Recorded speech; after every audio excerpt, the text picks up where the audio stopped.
Assalamualaikum warahmatullahi wabarakatuh. Selamat malam pendengar Pro 1 RRI Palembang dimanapun Anda berada.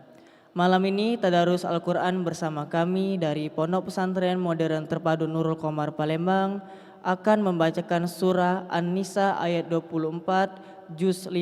Selamat mengikuti.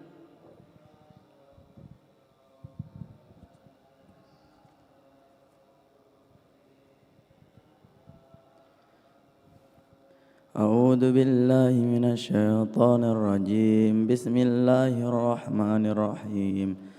والمحصنات من النساء إلا ما ملكت أيمانكم كتاب الله عليكم وأحل لكم ما وراء ذلكم أن تبتغوا بأموالكم محصنين غير مسافحين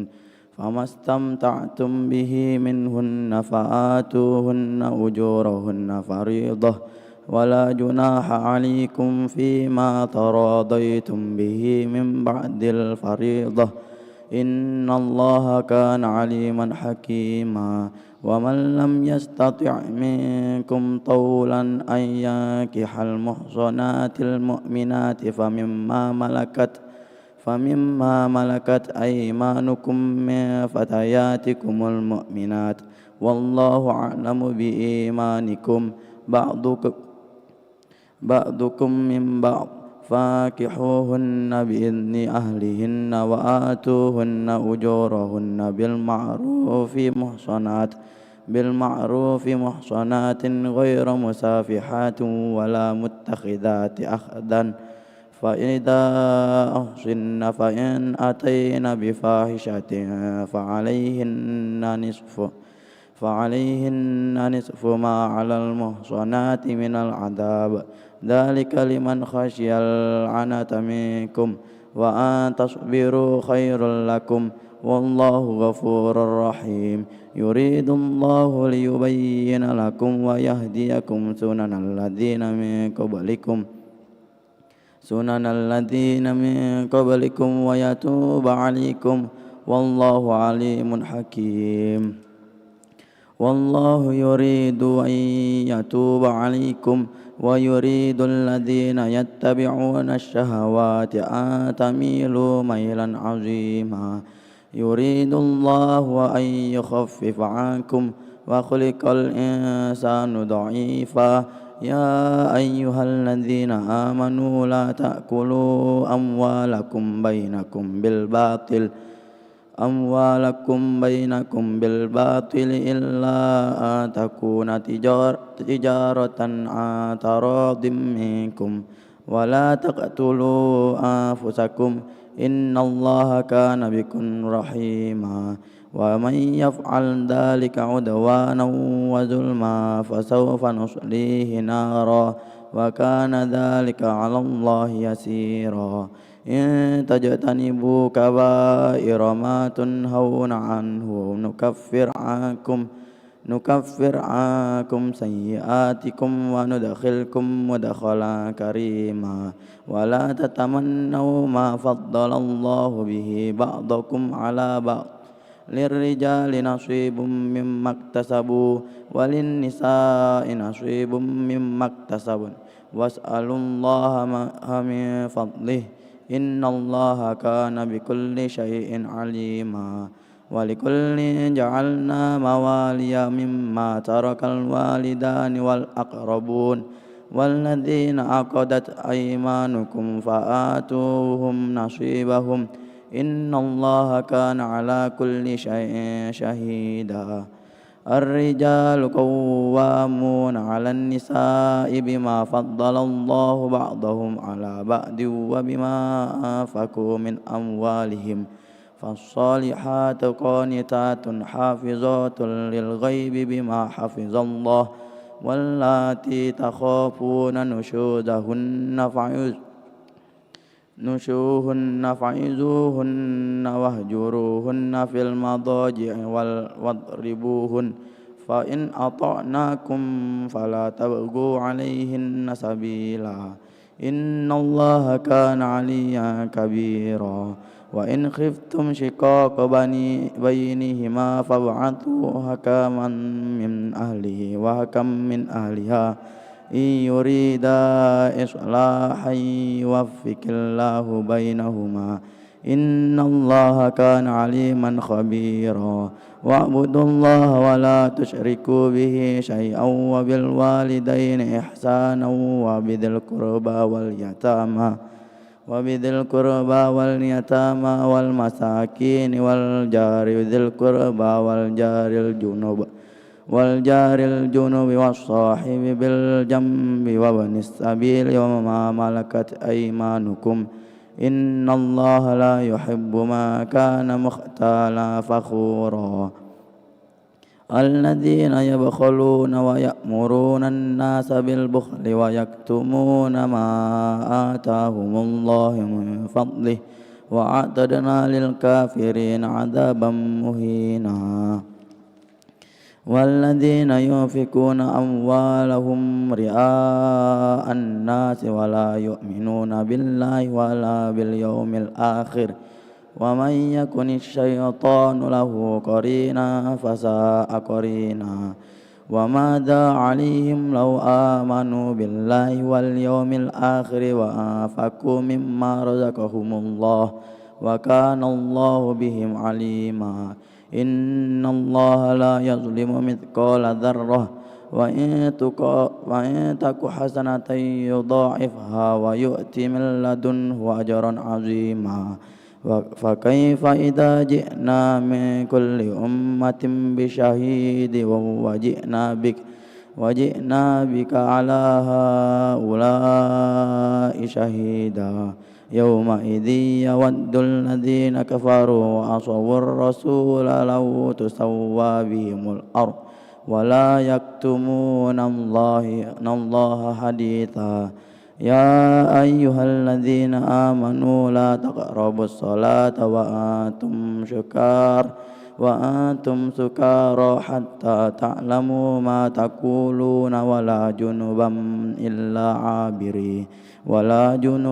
إلا عابري سبيل حتى تغتسلوا وإن كنتم مرضى أو على سفر أو جاء أحد منكم من الغائط أو لامستم النساء فلم تجدوا ماء فتيمموا صعيدا طيبا فامسحوا بوجوهكم وأيديكم إن الله كان عفوا غفورا ألم تر إلى الذين أوتوا نصيبا من الكتاب يشترون الضلالة ويريدون أن تضلوا السبيل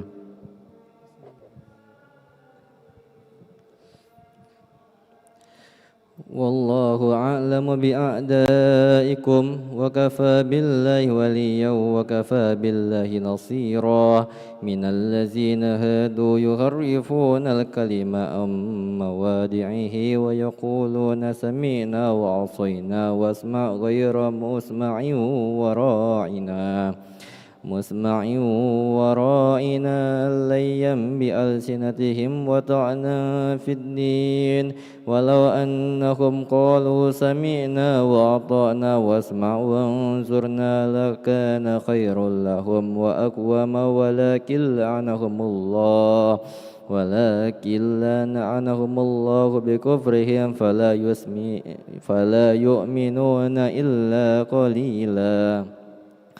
يا أيها الذين أوتوا الكتاب آمنوا بما نزلنا مصدقا لما معكم من قبل أن نطمس وجوها فنردها على أدبارها أو نلعنهم كما لعنا أصحاب السبت وكان أمر الله مفعولا إن الله لا يغفر أن يشرك به ويغفر ما دون ذلك لمن يشاء ومن يشرك بالله فقد افترى إثما عظيما ألم تر إلى الذين يزكون أنفسهم بل الله يزكي من يشاء ولا يظلمون فتيلا انظر كيف يفترون على الله الكذب وكفى به إثما مبينا ألم تر إلى الذين أوتوا نصيبا من الكتاب يؤمنون بالجبت والطاغوت ويقولون للذين كفروا هؤلاء أهدى من الذين آمنوا سبيلا أولئك الذين لعنهم الله ومن يلعن الله فلن تجد له نصيرا أم لهم نصيب من الملك فإذا لا يؤتون الناس نقيرا أم يحسدون الناس على ما آتاهم الله من فضله فقد آتينا آل إبراهيم الكتاب والحكمة وآتيناهم ملكا عظيما فمنهم من آمن به ومنهم من صد عنه وكفى بجهنم سعيرا إن الذين كفروا بآياتنا سوف نصليهم نارا كلما نضجت جلودهم بدلناهم جلودا غيرها ليذوقوا العذاب إن الله كان عزيزا حكيما والذين آمنوا وعملوا الصالحات سندخلهم جنات تجري من تحتها الأنهار خالدين فيها أبدا لهم فيها أزواج مطهرة وندخلهم ظلا ظليلا إن الله يأمركم أن تؤدوا الأمانات إلى أهلها وإذا حكمتم بين الناس أن تحكموا بالعدل إن الله نعم ما يعظكم به إن الله كان سميعا بصيرا يا أيها الذين آمنوا أطيعوا الله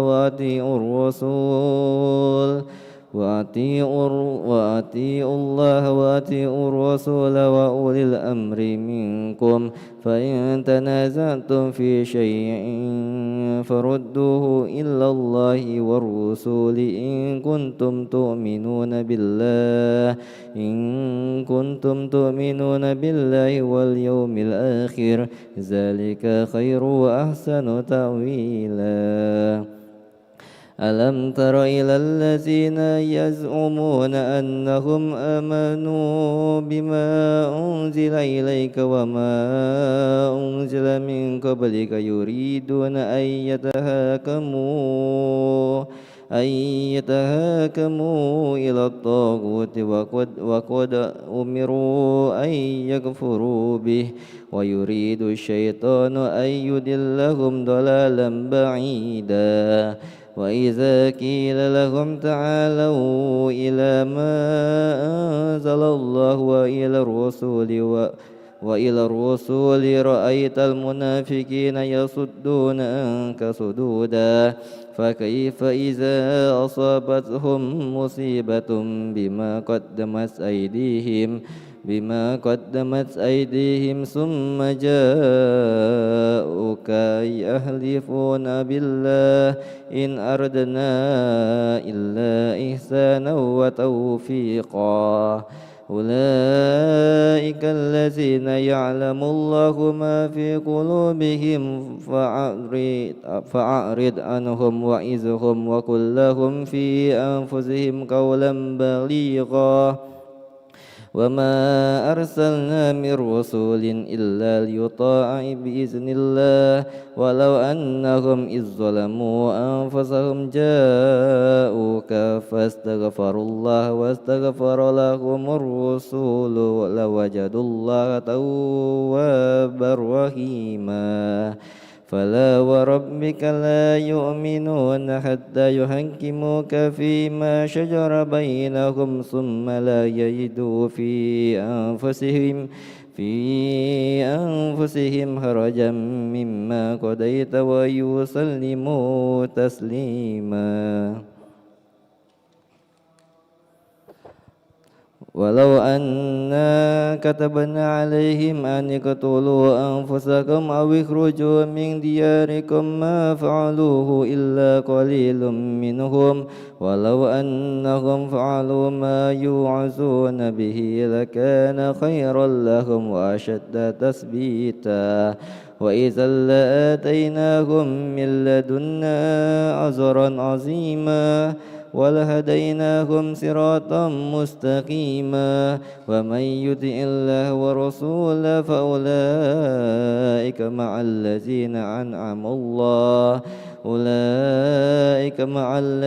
أنعم الله عليهم من النبيين والصديقين والشهداء والصالحين وحسن أولئك رفيقا ذلك الفضل من الله وكفى بالله عليما. يا أيها الذين آمنوا خذوا حذركم فانفروا ثبات أو انفروا جميعا وإن منكم لمن ليبطئن فإن أصابتكم مصيبة قال قد أنعم الله علي إذ لم أكن معهم شهيدا ولئن أصابكم فضل من الله ليقولن كأن لم تكن بينكم وبينه مودة يا ليتني كنتم معهم فأفوز فوزا عظيما. فليقاتل في سبيل الله الذين يشترون الحياة الدنيا بالآخرة ومن يقاتل في سبيل الله فيقتل أو يغلب فسوف نؤتيه أجرا عظيما. وما لكم لا تقاتلون في سبيل الله والمستضعفين من الرجال والنساء والولدان الذين يقولون ربنا أرجنا من هذه قرية ظالم أهلها واجعل لنا من لدنك وليا واجعل لنا من لدنك نصيرا. الذين آمنوا يقاتلون في سبيل الله والذين كفروا يقاتلون في سبيل الطاغوت فقاتلوا أولياء الشيطان إن الكيد الشيطان كان ضعيفا. ألم تر إلى الذين قيل لهم كفوا أيديكم وأقيموا الصلاة وآتوا الزكاة فلما كتب عليهم القتال إذا فريق منهم يخشون الناس كخشية الله أو أشد خشية وقالوا ربنا لما كتبتنا علينا القتال لولا أخرجتنا إلى أجل قريب قل متاع الدنيا قليل والآخرة خير لمن اتقى ولا تظلمون فتيلا. أينما تكونوا يدرككم الموت ولو كنتم في بروج مشيدة وإن تصبهم حسنة يقولوا هذه من عند الله وإن تصبهم سيئة يقولوا هذه من عندك قل كل من عند الله فما لهؤلاء القوم لا يكادون يفقهون حديثا ما أصابك من حسنة فمن الله وما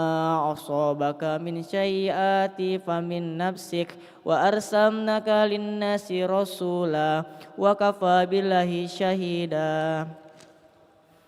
من يطيع الرسول فقد أطاع الله ومن تولى فما أرسلناك عليهم حفيظا ويقولون طاعة فإذا برزوا من عندك بيتا طائفة منهم غير الذين تقول والله يكتب ما يبيتون فأعرض عنهم وتوكل على الله وكفى بالله وكيلا أفلا يتدبرون القرآن ولو كان من عند غير الله لوجلوا فيه اختلافا كثيرا وإذا جاءكم أمر من الأمر أو الخوف الأذاعوا به ولو ردوه إلى الرسول وإلى أولي الأمر منكم لعلمه الذين يستنبطونه منهم ولولا فضل الله عليكم ورحمته لاتبعوهم شيطانا إلا قليلا وقاتل في سبيل الله لا تكلف إلا نفسك وحرض المؤمنين أشاء الله أن يكف بأس الذين كفروا والله أشد بأسا وأشد نكيلا من يشفع شفاعة حسنة يكن له نصيب منها ومن يشفع شفاعة سيئة يكن له كل منها وكان الله على كل شيء مقيتا وإذا حييتم بتحية فحيوا بأحسن منها أو ردوها إن الله كان على كل شيء حسيبا الله لا إله إلا هو لا يجعلناهم إلا يوم القيامة لا ريب فيه ومن أصدق من الله حديثا فما لكم في المنافقين في آتين والله أركاسهم بما كسبوا أتريدون أن تهدوا من أضل الله ومن يضلل الله فلا تجد له سبيلا ودوا لو تكفرون كما كفروا فتكونون سواء فلا تتخذوا منهم أولياء حتى يهاجروا في سبيل الله فإن تولوا فخذوهم واقتلوهم حيث وجدتموهم ولا تتخذوا منهم وليا ولا نصيرا إلا الذين يصلون إلى قوم بينكم وبينكم من شقوق أو جاءكم حسيرت صدورهم أن يقاتلوكم أو يقاتلوا قومهم وليس الله لسلطهم عليكم فلقاتلوكم فإن اختزلوكم فلو يقاتلوكم وألقوا إليكم السلام فما جعل الله لكم عليهم سبيلا سنجدون آخرين يريدون أن يأمنوكم ويأمنوا قومهم كلما ردوا إلى فتنة أرسكم فيها فإن لم يعتزلوكم ويلقوا إليكم سلاما ويكفوا أيديكم فخذوهم واقتلوهم حيث تسيتموهم وأولئك جعلنا لكم عليهم سلطانا مبينا وما كان لمؤمن أن يقتل مؤمنا إلا خطأ وما قتل مؤمنا خطأ فتحرير رقبة مؤمنة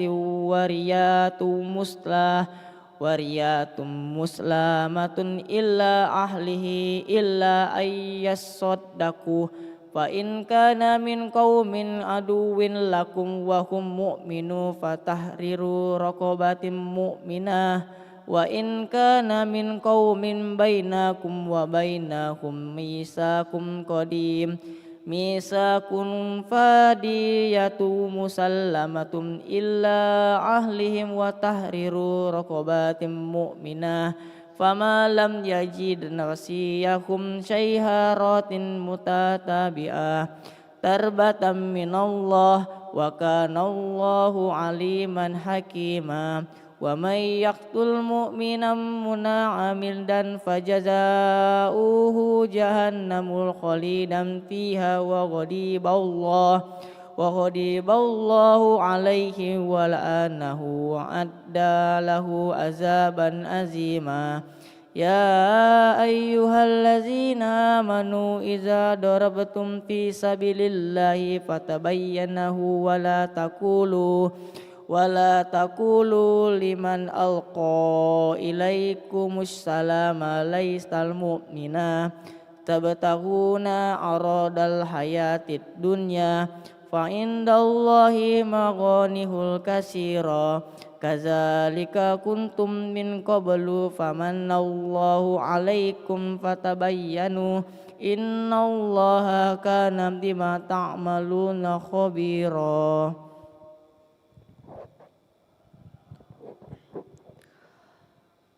لا يستوي القائدون من المؤمنين غير أولي الضرار والمجاهدين في سبيل الله بأموالهم وأنفسهم فضل الله المجاهدين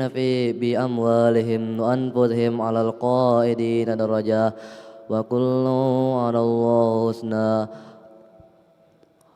وفضل الله المجاهدين على القائدين أجرا عظيما درجات منهم ومغفرة ورحمة وكان الله غفورا رحيما إن الذين توفاهم الملائكة ظالمين أنفسهم قالوا فيما كنتم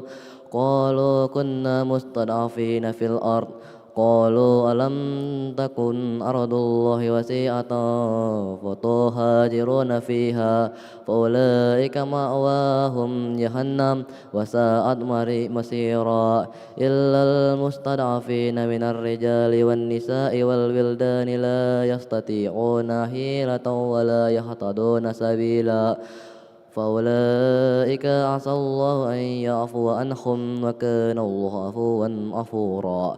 ومن يهاجر في سبيل الله يجد في الأرض مراغما كثيرا وسعة ومن يخرج من بيته مهاجرا إلى الله ورسوله ثم يدركه الموت فقد وقع أجره على الله وكان الله غفورا رحيما وإذا ضربتم في الأرض فليس عليكم جناح أن تقصروا من الصلاة خفتم أن يفتناكم الذين كفروا إن الكافرين كانوا لكم عدوا مبينا إذ كنت فيهم فأقمت لكم الصلاة فلتقم طائفة منكم معك وليأخذوا أسلحتهم وإذا سجدوا فليكونوا من ورائكم ولتأتي طائفة أخرى لم يصلون فليصلوا معك وليأخذوا حذرهم وأسلحتهم ود الذين كفروا لو تغفلون عن أسلحتكم وأمتعتكم فيميلون عليكم ميلة واحدة ولا جناح عليكم إن كان بكم أذى من مطار أو كنتم مرضى أن تضعوا أسلحتكم وخذوا حذركم إن الله أعد للكافرين عذابا مهينا فإذا قضيتم الصلاة فاذكروا الله قياما وقعودا وعلى جنوبكم فإذا اطمأننتم فأقيموا الصلاة إن الصلاة كانت على المؤمنين كتابا موقوتا ولا تهنوا في ابتغاء القوم إن تكونوا تعلمون فإنهم يعلمون كما تعلمون وترجون من الله ما لا يرجون وكان الله عليما حكيما إنا أنزلنا إليك الكتاب بالحق لتحكم بين الناس بما أراك الله ولا تكن للخائنين خصيما واستغفر الله إن الله كان غفورا رحيما ولا تجادل عن الذين يختنون أنفسهم إن الله لا يحب من كان خوانا أثيما يستنفون من الناس ولا يستخفون من الله وهو معهم إذ يبيتون ما لا يرضى من القول وكان الله بما يعملون محيطا ها أنتم هؤلاء جادلتم عنهم في الحياة الدنيا ومن يجادل الله عنهم يوم القيامة أم من يكون عليهم وكيلا ومن يعمل سوءا أو يظلم نفسه ثم يستغفر الله يجده الله غفورا رحيما ومن يكسب إثما فإنما يكسبه على نفسه وكان الله عليما حكيما ومن يكسب خطيئة أو إثما ثم يرمي به بريئا فقد احتمى بهتانا أو إثما مبينا ولولا فضل الله عليك ورحمته ولهمت طائفة منهم أن يضلوك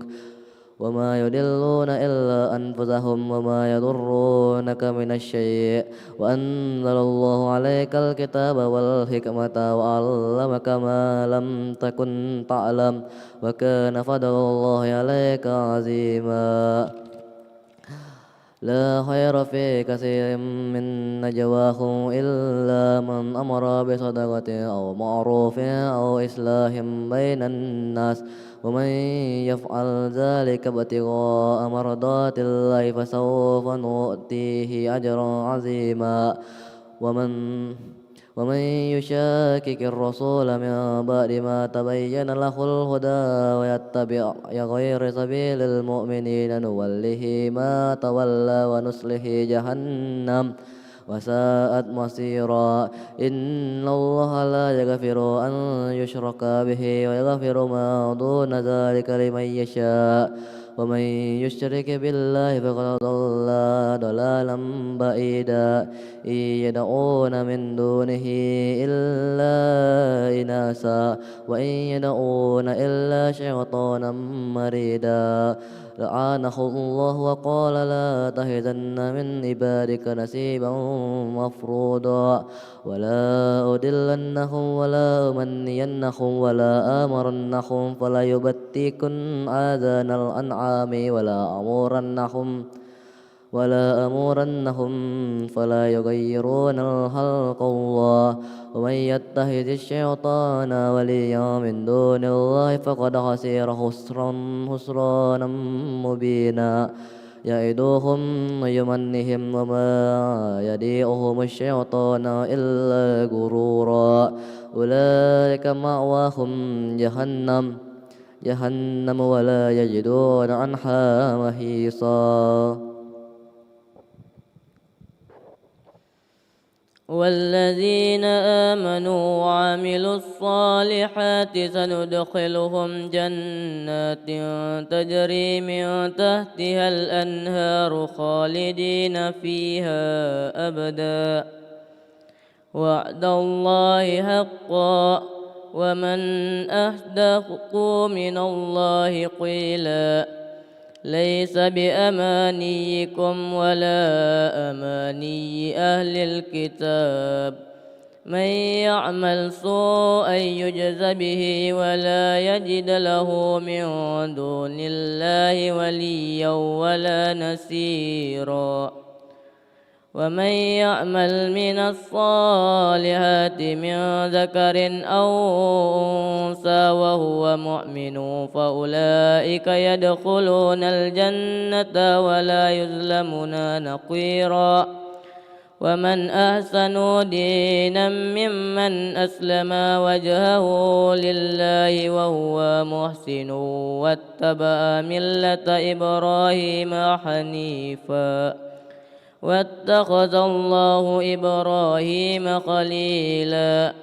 ولله ما في السماوات وما في الأرض وكان الله بكل شيء محيطا ويستفتونك في النساء قل الله يفتيكم فيهن وما يتلى عليكم في الكتاب في يتامى النساء التي لا تؤتونهن ما كتب لهن وترغبون أن تنكحوهن والمستضعفين من الولدان وأن تقوموا لليتامى بالقسط وما تفعلوا من خير فإن الله كان به عليما وإن امرأة خافت من بعلها نشوزا أو إعراضا فلا جناح عليهما أن يصلحا بينهما صلحا والصلح خير وأحضرت الأنفس الشح وإن تحسنوا وتتقوا فإن الله كان بما تعملون خبيرا ولن تستطيعوا أن تعدلوا بين النساء ولو حرصتم فلا تميلوا كل الميل فتذروها كالمعلقة وإن تصلحوا وتتقوا فإن الله كان غفورا رحيما وإن يتفرقا يغن الله كلا من سعته وكان الله واسعا حكيما ولله ما في السماوات وما في الأرض ولقد وصينا الذين أوتوا الكتاب من قبلكم وإياكم أن اتقوا الله وإن تكفروا فإن لله ما في السماوات وما في الأرض وكان الله غنيا حميدا ولله ما في السماوات وما في الأرض وكفى بالله وكيلا إن يشأ يذهبكم أيها الناس ويأتي بآخرين وكان الله على ذلك قديرا من كان يريد ثواب الدنيا فعند الله ثواب الدنيا والآخرة وكان الله سميعا بصيرا يا أيها الذين آمنوا كونوا قوامين بالقسط شهداء لله ولو على أنفسكم أو الوالدين والأقربين إن يكن غنيا أو فقيرا فالله أولى بهما فلا تتبعوا الهوى أن تعدلوا وإن تلووا أو تعرضوا فإن الله كان بما تعملون خبيرا يا أيها الذين آمنوا بالله ورسوله والكتاب الذي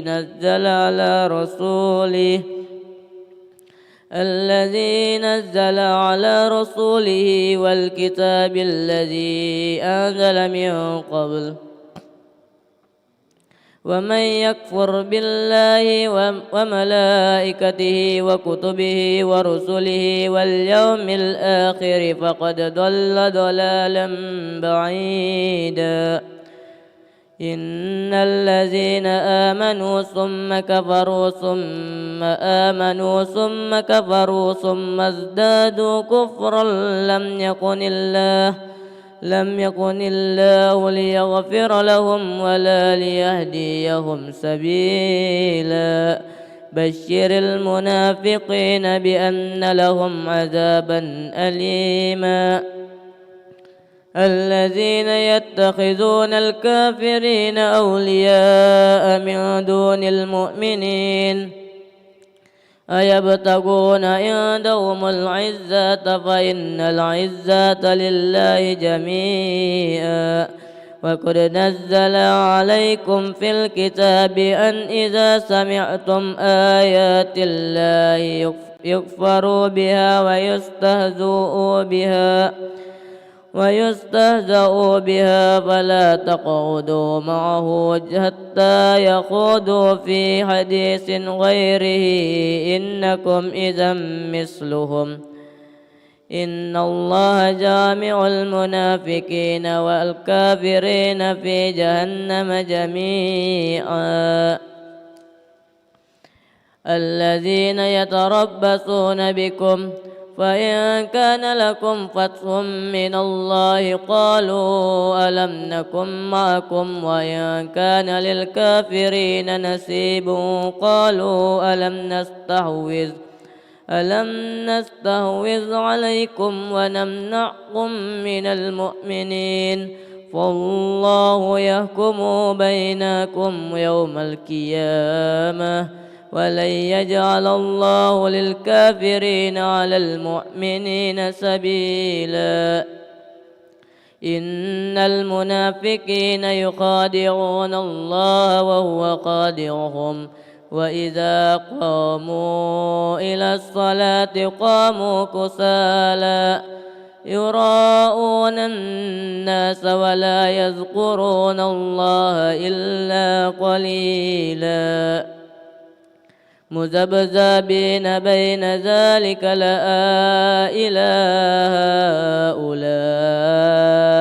ولا إله هؤلاء ومن يضلل الله فلن تجد له سبيلا يا أيها الذين آمنوا لا تتخذوا الكافرين أولياء من دون المؤمنين أتريدون أن تجعلوا لله عليكم سلطانا مبينا إن المنافقين في الدرك الأسفل من النار ولن تجد لهم نصيرا إلا الذين تابوا وأصلحوا واعتصموا بالله وأخلصوا دينهم لله فأولئك مع المؤمنين وسوف يؤتي الله المؤمنين أجرا عظيما ما يفعل الله بعذابكم إن شكرتم وآمنتم وكان الله شاكرا عليما صدق الله العظيم اللهم ارحمنا بالقرآن واجعله لنا إماما ونورا وهدى ورحمة اللهم ذكرنا منه ما نسينا وعلمنا منه ما نزلنا وارزقنا تلاوته آناء الليل وأطراف النهار واجعله لنا حجة يا رب العالمين اللهم وبحمدك أشهد أن لا إله إلا أنت أستغفرك وأتوب إليك.